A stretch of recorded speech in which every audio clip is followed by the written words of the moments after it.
How we doing, Pirates? Are we having any fun yet? The goal of tonight is for us to get at least one or two takeaways in social and digital. Myself and the panel, who will introduce themselves in a minute, we have some pre-prepared things we would like to say, but we're very interested in how we can be helpful to you, and I will be monitoring the chat. And we're either going to answer your questions directly in the chat, or we're going to make them one of the questions we talk about tonight. To introduce myself, I'm Dr. Dano. This is my 10th year here at Seton Hall. I teach the social and digital courses on the undergrad and the grad level. I also teach the professional selling and persuasion courses on the undergrad and the grad level. And with the College of Continuing Ed, we have developed a social media certificate, which I'm super happy that Noel and Brent are professors in this particular certificate, and that's something they can talk to directly. So Noel, I'm going to go to you next. Sure. So my name is Noel Pachetto. I was Seton Hall undergraduate class of 2016. I went straight to my MBA and graduated in May 2017. For my undergrad, I was working towards a marketing degree and a psychology minor. And then I also had my MBA in marketing as well. I began my career at VaynerMedia, if everyone's familiar with Gary Vaynerchuk, he's the CEO. And I worked in influencer marketing. So I started as an analyst and worked my way up. And at some point, there was a lot of shift in the environment and in terms of like where the company was going. So I shifted to paid media outside of influencer and learned the ropes there. Right now, I am the Senior Influencer Marketing Manager of Gallery Media Group. And Gallery Media Group is also a subsidiary of VaynerX. So I've been in the same parent company for about 3 years now. Very good. Thank you. Much appreciated. We'll go to Nicole now. Awesome. Thanks, Dr. Dano, and thank you for the opportunity to be here. Great to see everyone. My name is Nicola Chardi. I graduated in 2011. So I actually majored in IT management and had a minor in graphic design, which actually ended up being a very good fit for the digital marketing world that I did end up going into. And of course took all of Dr. Dano's classes when I was in an undergrad role. So that was great. A little bit about myself. So I actually, my senior year at Seton Hall, one of my professors, Christine Cruz, actually influenced me to pick up a freelance job working for a client doing a small logo design. And it was it was a big turning point for me because it helped me actually start a freelance business of my own. And so I was able to start it, my senior year at Seton Hall and carried it well into and past graduation. I actually still run it on the side, so still do it in my spare time because it gives me a lot of passion and just energy from it. And this freelance company was actually really great because I was able to, kind of get the ball rolling, understand what it meant to be an entrepreneur after graduation, pay off some of that student loan debt, which was great. And it actually helped me in landing a freelance job actually with Mars. And they approached me for a 6-month just contracting role. They wanted me to revamp one of their Dove chocolate websites. This was really when everyone was taking their websites to make it mobile friendly. And I was able to help them with that. And this actually got my foot in the door and landed me with a full-time position at Mars. Here I am 9 years later, so it was definitely a good fit and was meant to be. And so I've been with Mars, like I mentioned, for 9 years now, almost 10, which is just crazy. Time flies when you're having fun. I've done a little bit of everything at Mars. So I actually started in a very hands-on role where I was a business partner focusing just within Mars Wrigley North America. I got to work on a little bit of everything from e-commerce strategies for brands like M&M, Snickers, Twix, etc., to managing digital marketing campaigns for the Super Bowl. So it was a little bit of everything and always had a lot of fun doing it. I then stepped into more of a digital project management role from there. And this was really exploring more of the space of how do we bring brand integrity and trust into our online platforms. So everything around digital asset management, product content, product syndication. And this was a very eye-opening experience for me because I was able to work across all of our segments. So Mars Wrigley, pet care, food, etc. And I also started to work globally, which was just a whole new experience and very, very, it came with many, many learnings. And really from there, I now have had the opportunity to actually found a completely new team at Mars, which we've coined user centricity. This is very much about getting closer to our consumers, getting closer to our end users, and taking a creative approach to problem solving. So it's been a great career, and I'm not sure where I'm headed next from this, but it's been very rewarding, and a lot to thank, from all my roots at Seton Hall. Excellent. Thank you, thank you, thank you. Professor Brent. All righty. Hey, everyone. I'm Bryan Eppley, class of 2014. Started out at Seton Hall with a focus on sport management. I'm a huge sports geek, if you want to call it that, thinking that my dream job was going to be working for a sports team or working for ESPN or something like that. And I made it through, I think, junior year, first semester junior year, and I completed all my sport management credits. And I was speaking with my advisor at the time, and she was like, basically like, all right, you got a couple options here. You can kind of coast your senior year and take it easy, or you can pick up another major and differentiate yourself from other students. So at the time I was like, what do I have to lose? Why not? So I went with I actually picked up a second major in marketing. At that time is when I took Dr. Dano's first sales class, and I thought Dr. Dano was the best. Shameless plug for you. But so I kind of went through the whole marketing course, and leading up to the end of senior year, I didn't have any jobs lined up. I didn't have any internships lined up. Kind of, made it through some interviews and didn't get it, and was a little bit bummed. But I was in Dr. Dano's digital marketing class now at the time, and Today's Business came in, which is the agency I work for now, and they kind of gave their spiel on who they are, what they do, and it caught my interest a little bit. So I spoke with the owners at the time, and they were like, yeah, come in for an internship right as you graduate. We'll get you in, and see how it goes. So I started out as an intern, managing 2 accounts for our clients on Facebook, Twitter, Instagram, primarily those 3.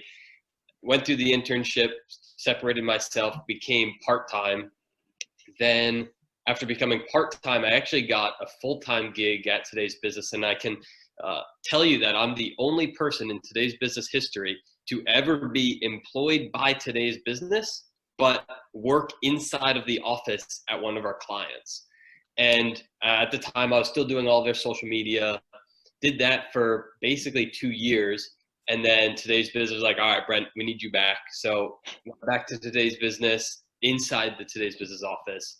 I quickly switched to account manager. So instead of managing, one brand, in this case, I now grew my client base to 15 or 20, handled everything from SEO, SEM, creative design, everything that we offer at Today's Business.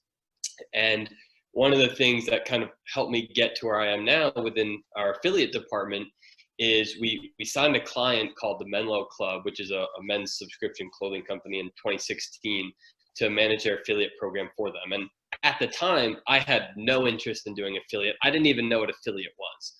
And I just kind of got involved because I've always been oh, you need help? Like, I'll do it kind of thing. And so our affiliate manager at the time needed help with just doing some outreach. So I was like, yeah, I'll do it, no big deal. 3 months later, he takes on a new job. There's no one at Today's Business that has anything to do with affiliate except for myself. And that was the basic transition of me leaving account management and handling affiliate. And I've been doing that now for the last 3.5 to 4 years and love every minute of it. So that's Brent, for the group, can you just spend 20 seconds and define affiliate and what affiliate is for everyone? 20 seconds is tough, but basically affiliate marketing, it's also known as performance marketing. And the most simplistic way I can describe affiliate is from a brand's perspective. Think of affiliate marketing as hiring an outside sales firm that you only have to pay when they drive revenue for you. So different from an internal person, you have to pay for their time, everything. This affiliate, you're paying someone to drive sales for you, and you're only paying them when that happens. A digital outside external salesperson. Yes. Very good. Very good. I think the first topic I would like to talk to with the panel here is working in social and digital in this time of COVID-19 and the pandemic. We've all been affected. Us on campus, you at work, the students, everyone. We're hoping that sometime in the near future we can look back and laugh and tell jokes about this time, but right now it's too real. So I'm going to go to Noel first. How has this changed your work compared to when you were in the office 5 days a week? And do you think we're going back to the office? Yeah. So in terms of my workload, I feel that the company as a whole has gotten a lot more business. I feel that at the beginning of the pandemic, when everything was uncertain, inventory was low for some clients and things like that. So it was a little bit of a lull. But then once everyone realized that the pandemic was not going to be as short as it was previously anticipated to be, business started ramping up way more. And so did our sales department. And we started more aggressive with our pitches and our sales prop and things like that. And we started getting a lot more business in. In terms of influencer marketing, this was a little bit, I don't want to say concern, but since we're working with real human beings on the other side of it and not just digital platform, it does add a different component where we're speaking to people who are going through real life struggles themselves, and myself and my team, and how we're able to wrangle that and really balance what people are feeling to get the work done, but also drive results for our clients that are in desperate need of making money too. So I felt like that was a delicate balance for a little bit. And then now it's like business as usual, if not even more. And then in terms of just like what the pandemic means for my work-life balance and like my company, I feel like there's a true camaraderie outside of the office that I feel like was tested with the pandemic, and we came out stronger than ever. There's really this trust that is instilled in everyone when you're working remotely and you don't physically see the people doing the work. And I feel like everyone works way harder to achieve those revenue goals and to just really be there for the team. I talk to my coworkers now more than ever. So I feel like I'm more productive almost. And then I truly do believe this is a new normal. A lot of big companies like Twitter are working towards a permanent work from home. And I feel like everyone right now is working to establish a better work-life balance to work remotely as opposed to the office. You know, the office has a hard start and stop, 9 to 5, but working from home is a little bit different. So everyone's getting used to that. But in my opinion, it's here to stay. Do you think you bonded together because it's the pandemic? Or you bonded together because we're at home and we have all this other time on our hand and no one's doing anything else? I think we bonded together because more than ever we realized we were a team, and that our work and the execution that we do for our clients is pivotal now. And that if the work doesn't get done, then we realize that it directly affects the company, and our company is super transparent about that. And even though you know that, when times get tough, it gets a little bit more in your face, so to speak. Excellent, thank you. A quick note to Erica and Daniela. I have people asking to get in and they're sending me messages via email, and I'm sending them in your direction via email, okay? Let's go to, thank you. Let's go to Nicole. What do you think? How did Mars, which we could probably say Mars is a bigger company than Gallery and even Vayner, size-wise. Let's talk about how your firm reacted and your thoughts on the pandemic and work. Yeah, definitely. So I think, just overall, I would say it was a very humbling experience. I think Mars did just a great job of, getting people, work from home, take the equipment that you need. They really acted very quickly. And I think they did a phenomenal job as well in understanding what do the essential workers need, what does that PPE look like, how do we keep people in our factories, in our labs, as well as, our vet health clinics, how do we keep them safe? So it was definitely a combination of kind of balancing our work from home people as well as the people who had to keep staying so that we could keep having delicious M&Ms and products like that. So it was definitely a delicate balance, but there was a strong focus, of course, on the well-being. I think for me personally, it's been really impressive to see some of the ways that we've pivoted in our factories. So we're starting to employ more artificial intelligence. We're starting to implement more on our machines and our factory lines in terms of technology, just so that we can make it safer for those that are in the factories. And of course, for the food that people end up consuming, whether it's a pack of Snickers, or whether it's, pet food, that's the pedigree pet food that's being delivered to your dog. So we've really tried to implement a lot of technology on that front. For me personally, I don't feel I've really seen too much of a change for me. I do sit in the digital part of our organization, so I've pretty much always been equipped and set up to work remotely, always working from a plane, things like that. So it's just been, for me, just, adapting to getting other people to adapt to this environment. And I think my biggest takeaway has just been, don't be afraid of these new tools. We're not going to get everything right the first time around. We're going to screw things up, but that's okay. And I think the biggest shift I've seen is definitely people being more open to kind of creative approaches, creative techniques, and it's really encouraged some faster decision making. So for me, that I feel it's been very refreshing. And one of the things that our team has actually been piloting and kind of testing and learning with over the last couple months is trying to get everything that we can done in actually 4 days. So for us, one of our hopes and dreams is that, kind of a new normal maybe would become a 4-day workday, 4-week workday, or things like that. So it's been a really interesting time to experiment in, and it's nice to have the space and safety to kind of do that. So that's a little bit of how we've been adjusting in this new world. All right, Brent, I've been into your office a gazillion times, shooting hoops and doing all kinds of stuff in the fun office. And none of you guys are there anymore. So what's going on with today's business? Yeah. So today's business, we actually very, very recently, like last week recently, actually, fortunately, our office lease was coming to an end this year. And kind of in terms of the what will this look like going forward, we are more likely going to be opting for a full remote, have a office space to entertain clients if needed, do in-person stuff, but for a majority of time going forward, for at least the next 2 years, we're going to be primarily working remote.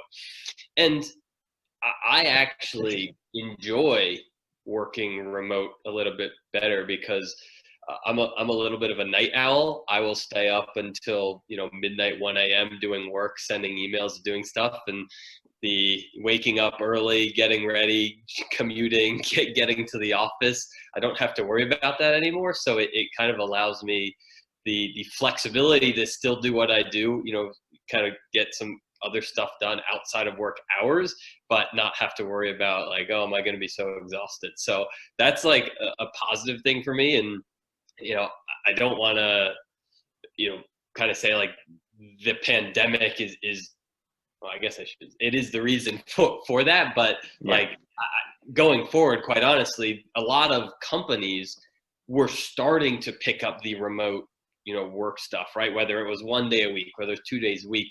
And I think this just accelerated that. And, I selfishly love it. I think there are some challenges. I think communication across the team. I can't just turn to my colleague sitting next to me and be like, hey, did you do that? Did you do this? But, that's really the only biggest challenge is the communication aspect and making sure things are still getting done. You don't have that accountability of being in the office where you can, go talk to someone and be like, oh, did you get that done? Like, you don't really know if they're on, but that kind of comes with the trust of working with colleagues and stuff. So, overall, I think it's been a positive and welcome change. It's an unfortunate circumstance, but. All right, you just mentioned it, so I'm going to do a speed round with the three of you. And the question is communication, and what are you using to get through this? At Seton Hall, we're predominantly Teams. We're doing some Zoom, and I do a lot of Camtasia and lecture capture. So what are you doing, Brent? And then I'm going to go to Nicole and then Noel. What are you using at work? Yeah, so at today's business, we use Google Meet. Our emails are set up through Gmail. So, it's a very simple integration. You set up a calendar invite. Google gives you the option to set up a link right there. So that's what we're using. But we do have a Zoom as well. But yeah, Google Meet is how I schedule all my meetings. Okay, Noel? Google Meets definitely, and Slack, 100%. Oh, Slack. Okay. Nicole? Yeah, so we're primarily a Microsoft shop, so a lot of Microsoft Teams. We also use Slack, and one of my two favorite things that we've implemented is actually Monday.com and another tool called Mural, so Mural. It's really for visual kind of collaboration, so digital Post-it notes, you have the ability to draw. So that's been a really helpful tool for us, especially to drive a sense of creativity, which I think a lot of people are missing right now. And what's Monday.com? So Monday.com is more of a project management style tool. So we're able to track our tasks, we're able to see status, progress, things like that. And it's been really helpful for us just in terms of reporting metrics, things like that. And just kind of keeping ourselves honest, because when you have a global team that's moving at pace, it's pretty difficult to always be slacking someone and asking for status. So for us, it's been really helpful. All right. I'm going to ask the participants a question because we want to do a virtual high five. I'm looking for distance to see if there's an award for someone who's the furthest away that's part of this conversation. So in the chat, can you start putting some locations, city, states? I'm curious. I'm very curious. Speaking of the chat, I'm going to pull some questions from the chat here, and I think this is probably more Brent and Noel. Did your agency see any shifts in either influencer or types of products or companies that were coming to you now because of the pandemic? Let me go to Noel first and then Brent. We saw, it honestly didn't change too much because Gallery Media Group is affiliated with PureWow.com, and which is like a digital publication, kind of like an older woman's like BuzzFeed, and 1:37 p.m., which is more like the millennial entrepreneurial man. So since we're affiliated with those, we had a lot of like fashion still come in, and CPG and food.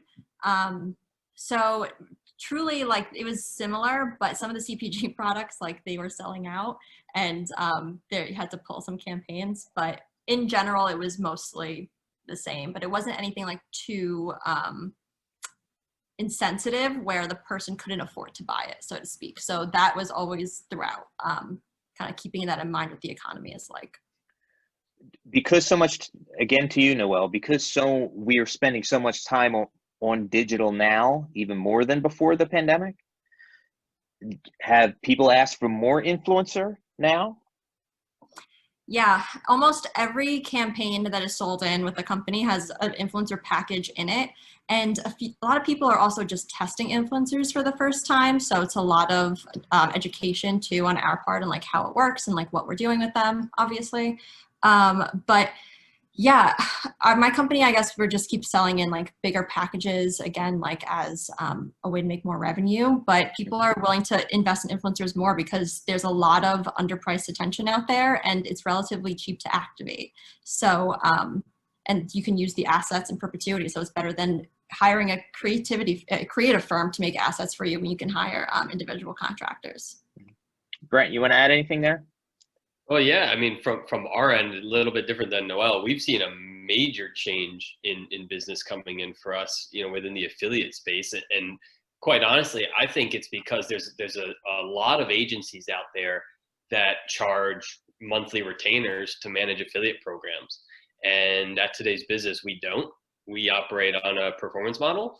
So I think a lot of brands have kind of shifted and are getting away, you know, with the pandemic from the, hey, you know what, we're going to pay you a flat fee to manage this and see what happens, right? We kind of put our money where our mouth is, so to speak, and said, look, if we fail miserably, which fortunately hasn't happened, knock on wood, but if we do, there is essentially no cost to the brand, right? They don't have to pay a monthly thing. It's none of this. So it's all performance driven. So our affiliates work on performance, our agency works on performance.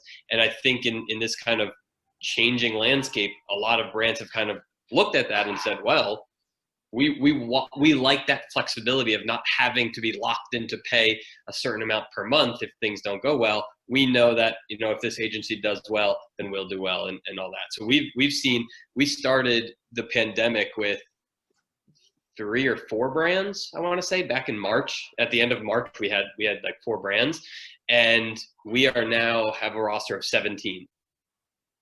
So those, it's just been like nonstop, and it's been really good for us. It's made me pull my hair out a little bit, but it's been all good. All right, so I'm giving Danielle the pirate high five here for a wonderful question.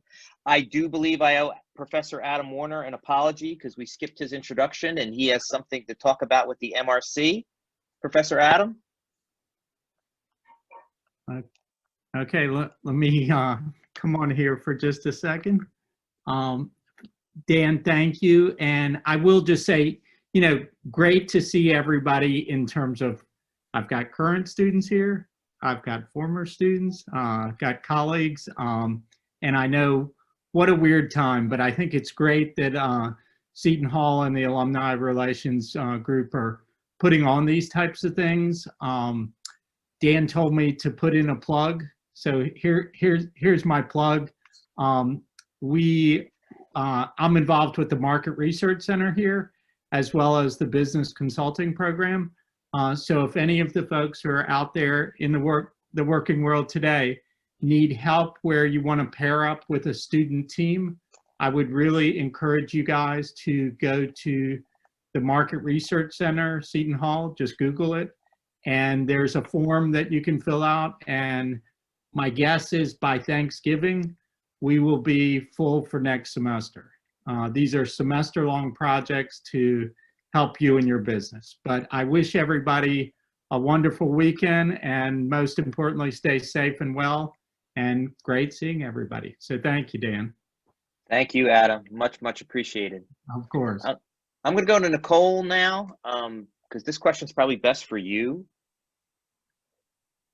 With the pandemic, with the economy and the way it went, a lot of people lost their jobs during that time period where they couldn't go to work. Anything that Mars did with consumers that had limited resources, special projects or special financing, special anything, working with them to resolve even your clients in channel? Yeah, great question. I think that the biggest thing is always staying close to the consumer. And I think one of the behavior shifts, of course, that COVID brought was that seeking out of, what's the best value. So Mars definitely continues, and we always try to do this, but really trying to make sure that we're driving the most competitive price point. So we did, of course, focus a lot on the digital campaigns where we could drive people to a buy one, get one free kind of promotion. And we actually did this not only in the kind of the candy space, but also in the pet care space. So one of the biggest things that we actually saw during the pandemic, and a lot of people actually don't know, but one of our biggest segments at Mars is our pet care brand. So in addition to all of our confectionery brands, we own pet care, Pedigree, Whiskers, Royal Canin, and we saw a huge increase in pet adoptions. And so one of the biggest things that Mars also did was actually trying to donate a bag of free food, whether it was Pedigree or Royal Canin or Whiskers, whatever it may have been, donating a free bag of pet food to a consumer when they were actually coming in to adopt a pet for the first time. So, there were a lot of different ways where we were going out and trying to really make sure that we were being mindful of what people were going through. And, one of our initiatives at Mars is actually to end pet homelessness. And what a great way to contribute by, lessening the cost of adoption by giving someone, their first, couple weeks of free food. So that's just one example that comes into mind. But, there are several others, especially even I think about, our first responders, especially those that were in the hospitals, they're in masks all day. And so we did a lot of donations as well of gum and mints. But those were just some of the ways that we were trying to not only keep costs down, but trying to, stay at the forefront of what our consumers' needs were. Excellent. Thank you. Thank you. Thank you. Brett and Noel, anything you want to throw in there? I mean, you guys are more on the agency side, though. I got nothing. Yeah. Real first, there's a pirate high five for Sophia. Thank you, Sophia. Much appreciated. I'm in the chat looking at distances, and I really thank everyone for coming into the meeting tonight. We have 2 people in Dallas, Texas. Really cool. Maria's in Philly. That's my hometown. I have someone here in Cherry Hill, which is like less than 3 miles from where I'm doing this call at the moment. We have, I think, Chris, dude, out in Denver. You probably win the award for distance here. I have a Georgia. I have St. Paul. That would be Mike in St. Paul, probably selling tickets. He's doing sports. And let's see, where else? Colts Neck, Bridgewater. New Jersey is representing well. Much appreciated, everyone coming in. All right, let's do some more questions here. I have, this one's going back to Nicole because we're talking about UX and UI. You know, how do I incorporate my marketing education that I just graduated with into more design work, either on either side of the UX or the UI? Definitely. Nick, if you have a preference, tell me in the chat, by the way. Yeah, I would say my biggest advice on this is that we're in such high demand for UX and UI designers right now. Everything at the end of the day has some type of digital component or digital experience, and oftentimes those experiences, they suck. And so one of the biggest things that we're seeing, whether it's an internal tool that we're developing at Mars, or whether it's something that we're rolling out for our consumers, or even if it's with our customers, think, you know, Target, or think about Amazon, or even Petco, there's some type of digital interaction. And so I can't say enough about not only the interface needing to be intuitive to really help make business seamless, but the experience of it, it should be delightful. It should be memorable. It should be something that makes business easier, not harder. And so I would say that probably in terms of specialties and skill sets, UX and UI are probably some of the highest demand that we're seeing right now, that along with some artificial intelligence. But aside from that, you know, it's something that people constantly need. And, you know, at the end of the day, everything is about providing a good experience. And I think it could be applied to processes, it can be applied to digital platforms, it can be applied to products, services, whatever it may be. So I would say, you know, absolutely explore UX and UI on all capacities, and think of it not only through the lens of digital, but also through processes, products, and services. I'm going to follow up with you for 1 second here, Nicole, because you said in your introduction with your job, you're talking about the user centricity group or user centricity. Yep. Are you using that information to help fix either UI or UX? We sure are. Yeah, so that's actually one of the key pillars of our team. So, you know, we, similar to kind of, you know, what Adam was mentioning around kind of the market research, we do a lot of initiatives where we come in, we think about a strategic business challenge, typically, you know, the highest, biggest priority ones, the hairiest challenges that we don't think we can fix. And one of our pillars is really doing the research with the consumer. So getting out there, interviewing them, talking to them, understanding what their needs are, how we could fill their unmet needs, you know, also innovating, how can we stay a step ahead of them. But the second pillar is then, of course, not only talking about those needs, but then actually creating, you know, concepts to solve for those needs. And this can be a high fidelity prototype. Sometimes it's a digital solution, sometimes it is a process, but at the end of the day, everything is about creating that best experience for the consumer to solve for those needs. And so really one of the third pillars is very much about the design, UX, and UI aspect. And like I said, you know, we're seeing it in the factories, we're seeing it, you know, we're seeing it for Halloween right now, of course, our biggest season at Mars, but we're even seeing it for our veterinary health folks. You know, we employ veterinarians, and, you know, it's hard to go even see a regular human doctor now. It's the same situation for veterinarians and getting pets into for their, you know, kind of checkups and appointments. So we're seeing it, you know, on all capacities, and UX and UI is absolutely one of our key capabilities that we're building across the organization. Much appreciated. Thank you. Thank you. We have our next question coming in on the chat. Looking at consumer behavior change on digital platforms during the pandemic. You know, Brent, have you seen anything here? You seen any change? Yeah. I mean, I think the fact from an e-com perspective, the fact that stores shutting down, right, everything around the pandemic has almost forced consumers into this, right? So, you know, traditionally a lot of people enjoy the experience of going to a store, right? Clothing, trying it on, making sure it fits, all this stuff. And now you can't do that. So you forced consumers' hands by saying basically, like, you either don't go shopping or you shop online. And we've seen online across all of our brands, but really across the space, you know, from partners that I speak with, from brands that I speak with, we've kind of heard the same sentiment that sales are going up, AOVs are going up, conversion rates are going up, people are continuing to look online for products that they traditionally bought in stores. And I quite honestly, I don't believe that we'll go back to, retail. I think retail shopping is going to be in trouble in the coming years. Yeah, there's going to be a severe cutback.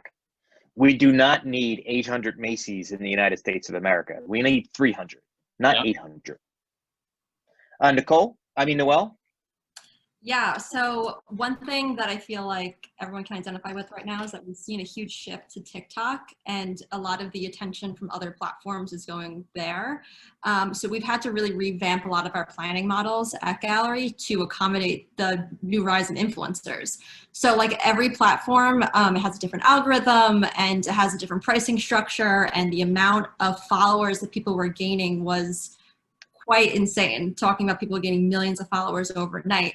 And the algorithm is so sophisticated, so smart, and people are, if someone out there, I know you're nodding along with me, that you are addicted to TikTok. So our team takes an agnostic approach to shifting where the attention is. And we've been seeing a huge amount of TikTok campaigns coming in, people wanting to try it and to see the effectiveness of it. So we're really shifting with consumer behavior there and going to where their eyeballs are instead of sticking with the traditional ones and playing it safe. A quick follow-up for Noel, and then anyone else can answer this too. I'm curious about the analytics from TikTok. Is we only getting analytics from TikTok itself, or their API out there and we can get a social media listening tool on them? Yeah, so TikTok's API, they're sharing it sparingly. They actually have their own marketplace for sourcing influencers. And other platforms are quickly coming up with ways to get access to their API, and just now in Q3, Q4, we're getting that more. However, the analytics are pretty scarce. You would think that it's a little bit more sophisticated, but for organic posts that an influencer posts on their in-feed, you as a user can see all the analytics that I can see. So there's no impressions backing organic posts, which is impressions is like a basic metric for all marketing online. And so we're only able to see video views for those posts. And now when they are putting in paid media for TikTok, that's new as well. And it's becoming more competitive. So at first it was super cheap to amplify content on TikTok. We're talking about like a $1 CPM, which is nothing. And CPM is, you're paying $1 for 1,000 people to see it. But now that more people are adopting it, we're seeing a lot more competition and prices increasing. Same way as we're seeing prices increasing with influencers who are getting used to their fame and getting more deals on TikTok, we're seeing now that their prices are going up. So it was a pretty interesting learning curve, and we still have to, check ourselves when we plan a campaign in June and we execute it now, and the analytics are a little bit different than how we planned, but we always try to find creative solutions to find a workaround when now doing campaigns that we weren't used to before. Okay, I want to get to our next question. And Catherine, it's great to see you in the chat. And it's been very common for us to hear in the media that we're not dealing with one pandemic, we're dealing with two pandemics. And this is pandemic number 2, okay? The Black Lives Matter movement and everything, all our other social movements that has been happening this summer. I have this photo on the door of my office now, and I carry another one around with me in class because one thing I took out of all the events that happened this summer is I don't think I'm talking about it enough in class. So I have the photo with me to keep reminding me to weave it into conversations in class.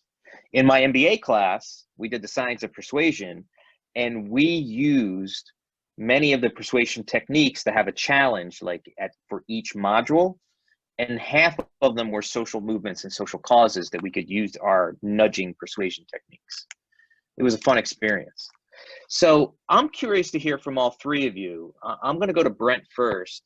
Has there been any social conversation at work different now compared to before, specifically about Black Lives Matters or any other major movement that we had this summer?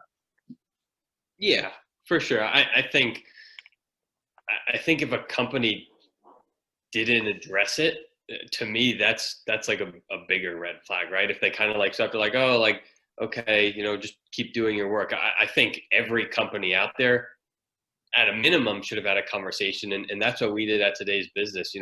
On the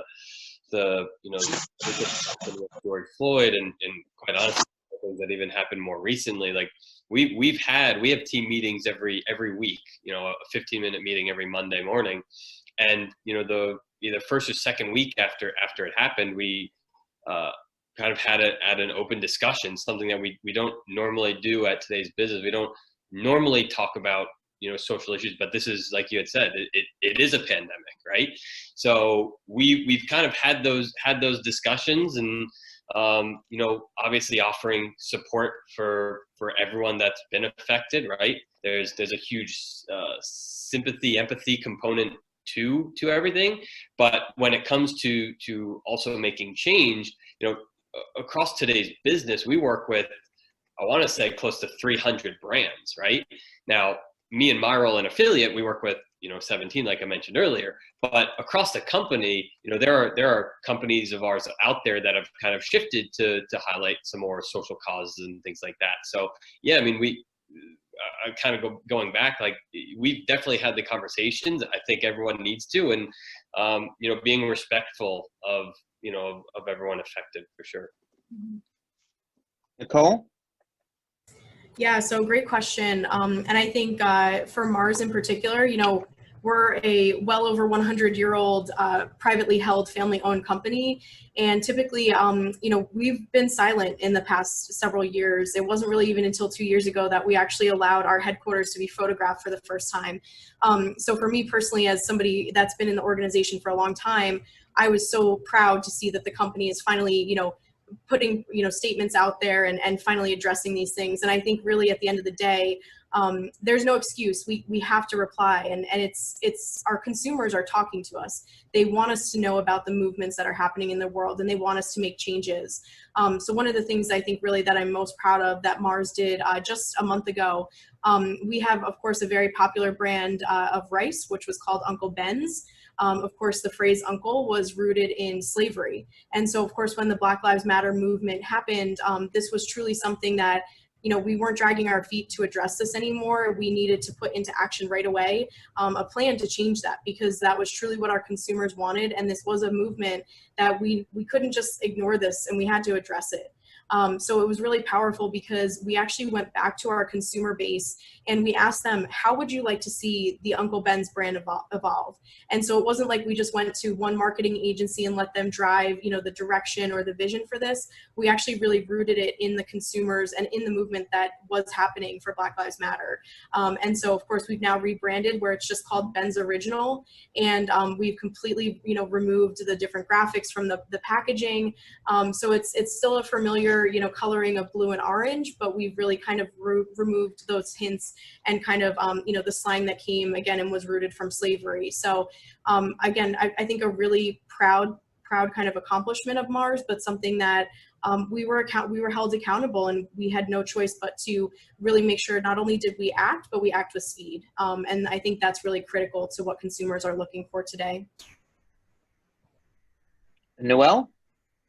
Yeah, completely agree with what you guys were saying. In the influencer space, especially with Black Lives Matter, it's extremely important that we have representation amongst all ethnicities in our campaigns. And this is something that we took to action immediately when the social movements were happening. It was an awakening for a lot of us people at the company, clients, and audiences all around. So we saw that this was a great opportunity to go in and make sure that we have Black voices, we have Latinx voices that are speaking for these brands, and to really diversify the people that we're reaching.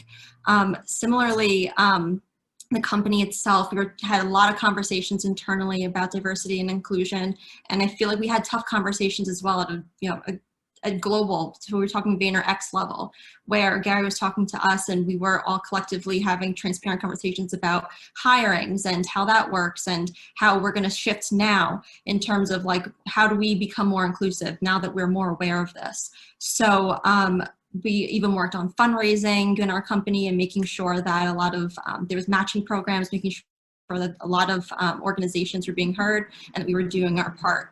So like we said, we went to action immediately to make sure that we were empathizing with those out there, really listening to our audience and making sure that we were understanding their struggles and taking action where we could. And also with our influencers, we saw they were being a lot more selective with the brands that they were working with. And we've had current partners who would ask me what steps that the companies were taking to support Black Lives Matter or to support other movements that they cared about. And we had to provide rationale for that. So there's, like you said, there's really no excuse for a company not to respond to it. And we all are being as empathetic as possible to get through it together. I'm curious to see, first of all, to add, Gary's all summer long on all his podcasts. He's, you know, it's been a significant conversation in all of his podcasts this summer. Mm-hmm. Both the pandemic, and all the social movements, including Black Lives Matter, including the people he's had on the shows, mm-hmm. and the topics that he's covered. You know, I thought it was important. He didn't waste any time along, you know, he wanted to address it head on. And he said the same thing that I said, you know, that we kind of took it for granted. We didn't discuss it enough. On a related note, I'm curious to see, and I don't know how this is going to happen during a pandemic when we're not doing that much hiring, how diversity and inclusion is going to come in on the hiring side with employees. I really hope to see HR put another strong foot or two forward in this area. And I don't know if you're seeing any of that at work yet, but if you are, could you blurt?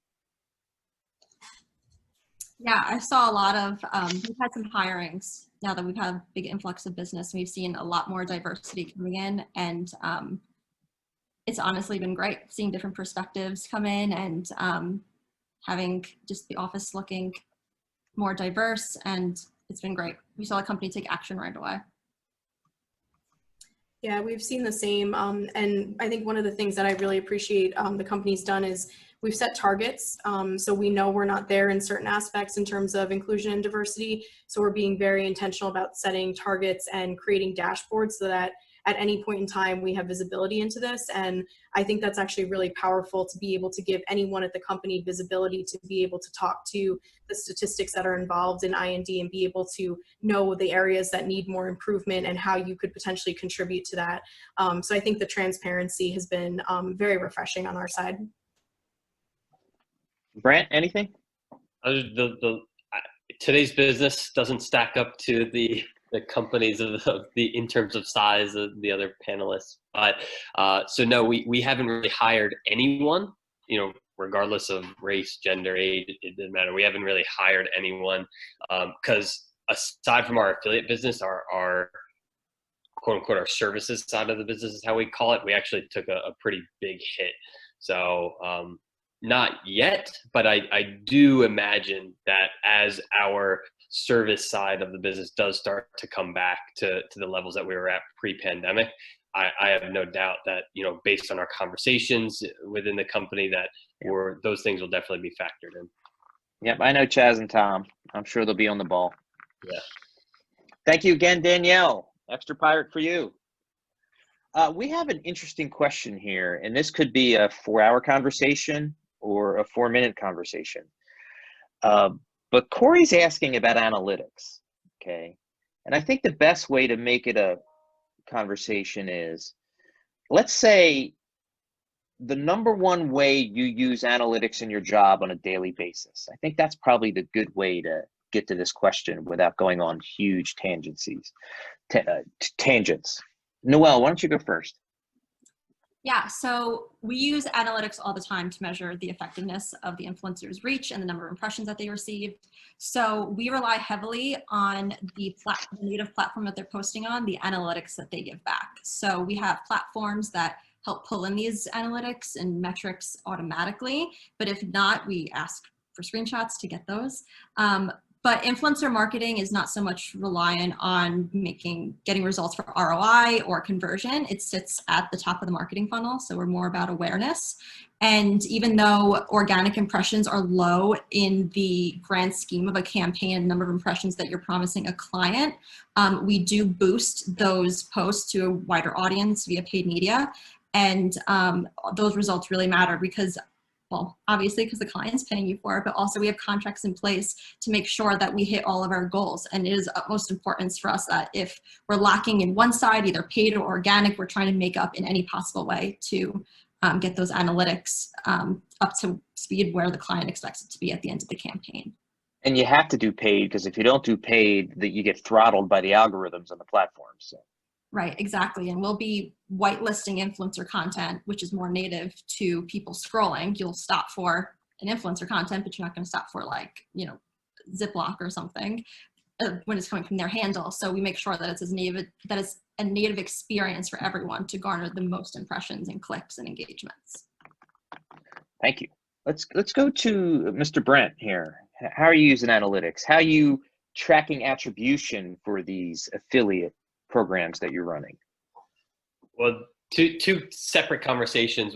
Analytics in terms of internally what we're looking at on today's business side. I don't want to oversimplify it, but as I mentioned earlier, we are performance driven. So the ultimate analytic we look at is, did we drive sales, right? You know, there are things that factor into that: conversion rates, you know, traffic. You know, we know if we sign a client and we look at their Google Analytics and we can see that their average e-com conversion rate is, you know, 3%, then we know if we can find a partner who drives 100 clicks, on average they'll drive 3 sales, and so on and so forth. So we kind of look at those analytics.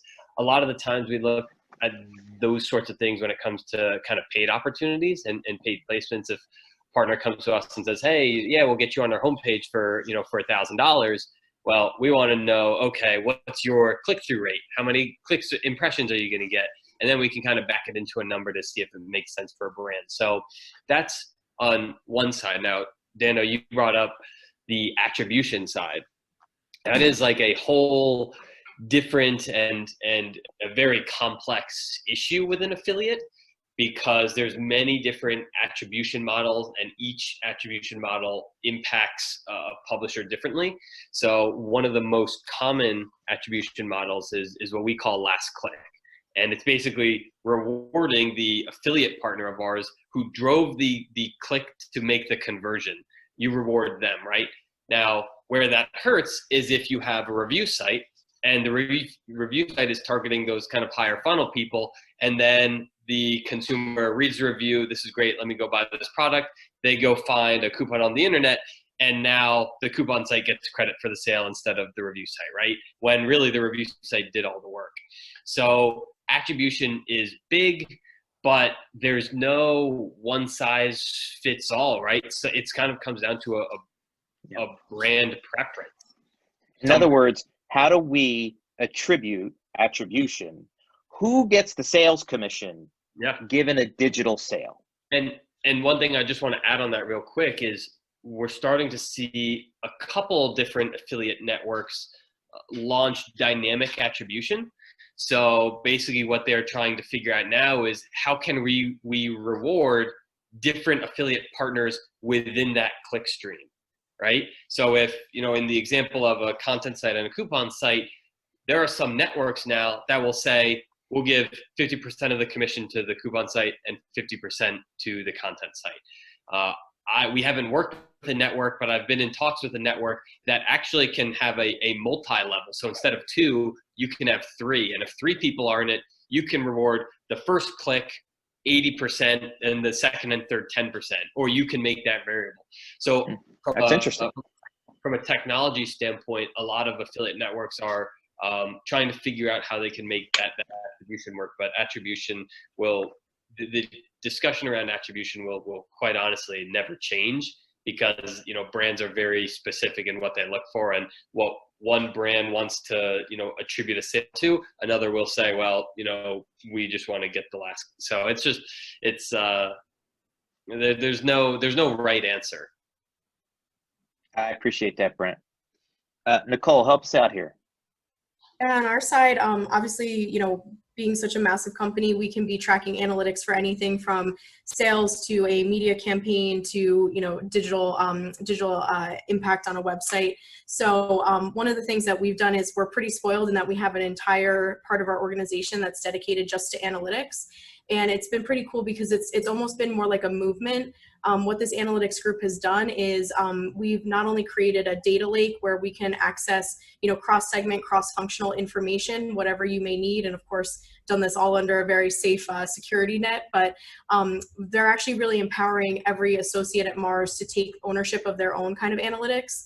And so this is more general than, of course, what Noel and Brent shared, but really being able to empower us with our own, Power BI dashboards and the ability to create our own kind of analytics dashboards for us to access, whatever insights we may need. So it's definitely been a movement. It's been a totally new shift in ways of working, but it's been incredibly impactful so far, and we're really seeing the results of it. Excellent. Thank you, Nicole. Pirate high five to Corey. I want to get one, if we could kind of round out this conversation. One of the topics that I wanted to make sure we hit today on our list that we talked about in advance is I'm in charge of the marketing club. I have two classes that I've been promoting the bejesus out of for this event tonight. We have a lot of young, Stillman Pirates, undergrads on campus. And as opposed to finance and accounting, the job titles are not standardized. So for each of you, could you tell us some job titles or some job tracks for coming out of undergrad with a marketing degree? What's the titles, or what's that first role look like at your company? Let's stay with Nicole first, and then we'll go to Brent and go to Noel. Yeah, so I think for me, it was kind of interesting, again, because I took more like the entrepreneurial approach, where I started on my own and kind of gave myself my own job title and tried to figure it out from there. But I would say, my first actual job title was an analyst. And I would say, from there, I've then moved into, manager, senior manager, director level.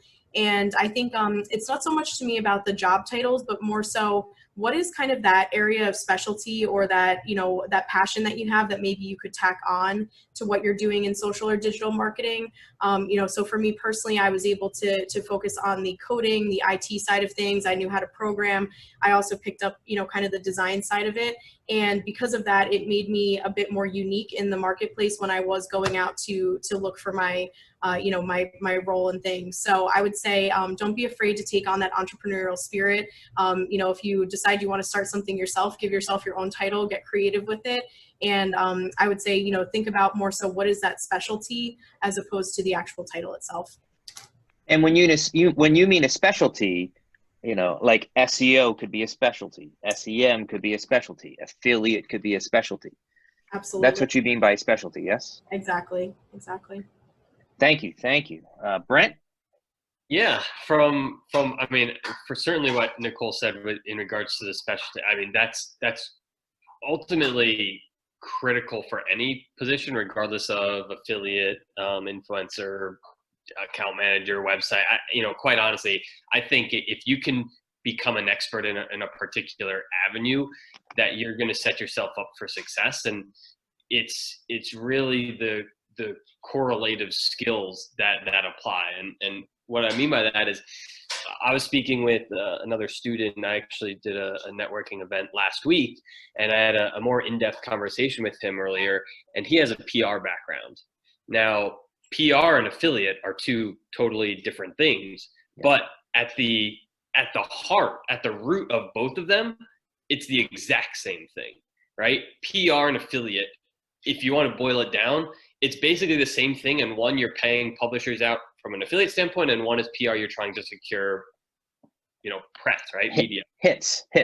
Yeah, exactly. So what I'd said to this student was like, look, the skills that you have of building relationships, being friendly, being informative, everything that comes with PR is the exact same skill set that we look for with an affiliate. Now, affiliate, it's slightly more sales oriented and sales driven because you have to get that partner interested in your brand. So you have to kind of involve a little bit more of a pitch or hook, so to speak. But at the end of the day, it is very similar. And what I say is, you can teach someone to develop a sales pitch. You can't really teach, other intangibles. Like, I believe that like being cordial, having empathy, like those types of attributes can't be as taught as saying, hey, here's this brand, here's all about them, here's some sales pitches, now go and run with it. So from that perspective, those are the things that we look for. And then just getting back to really the heart of the question in terms of entry-level positions, primarily you'll find at today's business, we kind of start out with a junior affiliate manager. We have I think we have two in that role right now with that title, and their primary role is handling like new prospecting. So a lot of outreach, a lot of phone calls, a lot of that. And then as you progress, you'll become affiliate manager. And then where I'm at right now is senior. And then I would imagine as we continue to grow our affiliate department, we'll get to director of affiliate. And then the final piece, which I think within affiliate is quite honestly a CMO, chief marketing officer, because affiliate covers all different aspects. We have affiliate partners that run paid campaigns. We have affiliate that do social. We have affiliates that do SEO, right? And if you conquer affiliate, you, in theory, could conquer all of those other avenues, which opens the door for a whole lot of other opportunities. Excellent. Thank you. Noel, please. Yeah, I second everything Nicole and Brent said just about, influencer is a specialty, so to speak, in the marketing field. So it's a pretty niche job description. When I mostly see influencer, if it's not standing on its own, it's usually someone who's had a PR background, who's had experience doing account management, but also having to contract influencers to come to an event or promote something, what have you. So I would say that, like, if you're really into writing and communicating and developing relationships, and you really love that aspect of the human interaction, and have a deep want to help people achieve their goals with the company, and to help grow their following, and make it so that it's a great experience for the influencer as individual contractor just trying to make it in this world, and also someone who's trying to just work with clients. I think that those two skills are really great for influencer. And one other thing I would suggest if you're trying to get into the space is to really understand the paid media and or the traditional digital marketing space. That's something that I took for granted before. So I learned paid media halfway through my 3-year career. And after learning paid media, even though I said, I work with organic, it's all influencer stuff, what does it matter? I have such a deep understanding of influencer now and its role in the greater digital marketing space. And I think that if you can find a way to learn all of those things, and you say, well, I want to transition to influencer and learn that, then I think that's a really good roll up of the skills you need. Okay. Now, we're going to have final thoughts in a minute, where I'm going to ask you all to talk to your former undergrad senior self. So that question is coming. But before we get to that, I would love to introduce our dean, Joyce Strausser, who was also the dean for all three of you on graduation day. And I know Dano takes credit for you, but you're Stillman. You're not just Dr. Dano's students, you're Stillman students, and I could not be more proud. So I just wanted to say very quickly what a great experience this has been. I know you've got some final thoughts to share, but Noel, Nicole, Brent, fantastic job. Dan, I will deny it later, but you were masterful at moderating. Just fantastic evening. And thanks you to all of you alums who joined us. I saw Gabriel from Brazil. Wow. I mean, that is something. So yeah, he got the Golasso award. Yes. I didn't spell it right, Gabriel, but I meant Golasso. You know exactly what I meant. Wonderful. And before I Thank you, Joyce. Before I give it back to Dan, I just want to remind you, we've got one more this semester. That's going to be on Tuesday, November 17th, when we're going to be looking at Stillman Women in Business. So I hope you'll join us. Thank you, Dan. Thank you, everybody. Thank you. Thank you, Joyce. So I'm going to go to Brent first. Talk to your senior undergraduate self, Brent. What would you tell him? Biggest piece of advice I would tell myself is don't sweat the small stuff. And what I mean by that is not everything is going to go right 100% of the time exactly how you want it. And I've had the fortunate circumstance of being able to work at a company, not today's business, and within today's business, where you kind of experience, you know, people of all different shapes and sizes, so to speak, and how they handle certain situations is vastly different. And, you know, for myself, I've always kind of had that approach, but I think if I could look back, it's definitely something that I've kind of grown into a little bit more now. But ultimately, like, the sun's going to come up tomorrow. There's still going to be work to be had, right? Kind of keeping that positive mindset is probably the biggest thing that I can share with everyone, and say that you know, people enjoy working with people that are happy and friendly, and you know, if you kind of keep that mindset, you'll be rocking and rolling. You'll be good to go. Thank you, Brent. Noel. Yeah, so I couldn't pick just one, so I have 3 pieces of advice for myself. My first one was to always be open to new experiences. When I was, you know, just a student in your class, Dr. Dano, I had no idea influencer marketing even existed until someone suggested it to me. And I found that it was the perfect intersection of marketing and psychology, what I've had passion for, and I feel like it found me, and for me being open to it, I accepted it. And same thing is, like, just be open to the experience of learning something new. You don't know how it's going to affect your thinking, and how you see your job now. Different perspectives are key. Second one was to always be resilient. Like we know, change is inevitable, and the way that you're able to remain confident in your skills, yet humble enough to continue to learn and adapt to a situation, is super important. And to not be afraid when things are changing. Like Brent mentioned, things are going to happen, and sun's going to rise. It's okay. So just be resilient, but stay confident in your skills while you're going through that tough period, so that you just come out the other side stronger.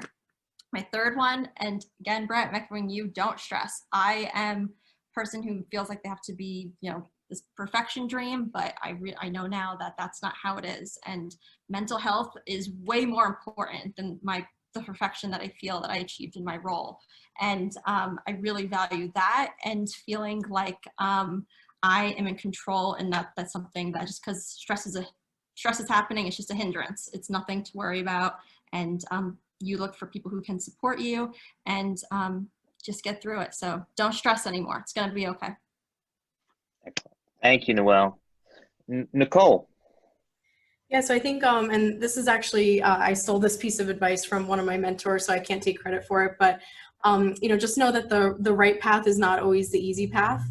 You kind of have to trust in the journey, and just really try and find the joy and the fun in it along the way. And just, you know, absorb as much as you can from every experience has really been, I think, probably my biggest takeaway from since the moment that I graduated, even probably before graduation. So that is definitely what I would tell my younger self.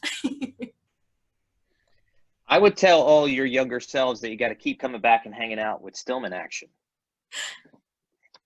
Because, you know, I do live class projects, and Professor Adam does live class projects, and we all do live class projects. We're concepts into practice, so we very much enjoy seeing all our former alumni come back in and do good stuff with our students. The last thing that I want to say before we wrap up tonight is my recommendation to everyone, but especially our younger people listening, is get your certificates. They're mostly free, and I put them in the chat. Google Ads, Google Analytics, either Facebook Insights / Blueprint, whatever they're calling it at this date and time. You need content marketing, so HubSpot has a free one, Hootsuite for social media listening, and all this stuff, various versions of it's also within LinkedIn Learning. If you just, you know, pick a topic within LinkedIn Learning, I am flabbergasted with a number of topics and things that every time I need to search for something, I'm not going to YouTube anymore. I'm going to LinkedIn Learning. I mean, there's a sports analytics class in LinkedIn Learning. There's 100 UI UX classes in LinkedIn Learning. There is paid media, there's influencer, there's affiliate in LinkedIn Learning. There's coding classes in LinkedIn Learning. We're going to have time on our hands over the holiday break. I hate to say it, we're probably all hitting another major lockdown given the way the pandemic is trending. You're going to have time on your hands. Take advantage. I really want to thank the panel. I really need to thank you guys for hanging out and being a part of this. I remember when you were in class. I'm super happy you're here now. I'm super happy you helped me with my certificate. Thank you. Extra special thanks to Erica and Daniela that really helped organize all this. Dean Strausser popping in, Adam popping in. We really appreciate it. If anyone needs more questions or wants to continue this, you know how to find me. It's LinkedIn and Twitter. LinkedIn and Twitter. And you can find our panelists on LinkedIn as well. Erica and Danielle, you want to take us out? Yeah, so thank you again for just a really great conversation, and thank you all for joining us. We'll be sending out a survey in the next coming days. We'd love to hear your feedback.